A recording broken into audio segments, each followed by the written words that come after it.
mga kapatid nating dumadaan sa EDSA, bakit ganito yung ating music? Eto, may isasarap pong daan sa bandang Kamuning para sa pagkukumpuni sa mga susunod na araw. Alamin natin ang buong detalye mula kay Traffic Tito Mondi Lopez live mula sa northbound ng EDSA Kamuning. Tito Mondi, napaka-romantic namin dito sa studio. Ikaw, kamusta ba dyan? Ano mga pangyayari dyan? Ops! Mami Chiki, wait lang ah. 1, 2, 3, 4.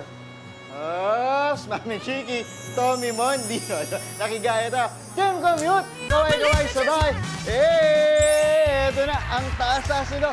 Nandito tayo ngayon, makikita nyo, ang pinakasikat, Mount Kamuning. Ayan, sabi nga ni Mami Chiki, may paalala nga yung DOTR, akit muna tayo. May paalala nga yung DOTR, tsaka yung pribadong contractor nila, magkakaroon nga ng rehabilitation doon. So makikita nyo na yan.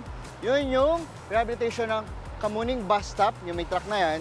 At itong kinakatayuan ko, itong EDSA Kamuning footbridge. So, tapos yan, magkakaroon tayo ng pagsasara dito sa northbound EDSA Kamuning.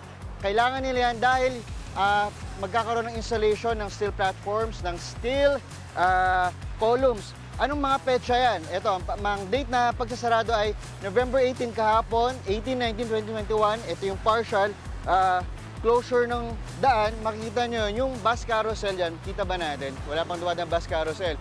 Doon sa bandang yon, kung makikita nyo, lilisan ng konti, tapos lalagpasan lang yung truck na yan, tapos papasok ulit sila sa busway. Tapos, pagsapit naman ng 22, 23, 24, full road closure yan. So, buong lane ng northbound ng EDSA Kamuning, sarado. Tapos, babalik ng 25, 26, 27, 28, partial lanes uli yan. O, diba? Para saan ba itong sara-sara? Yun na, nabanggit ko, yung mga steel columns, steel frames, ikakabit siya. At ito, pihit tayo.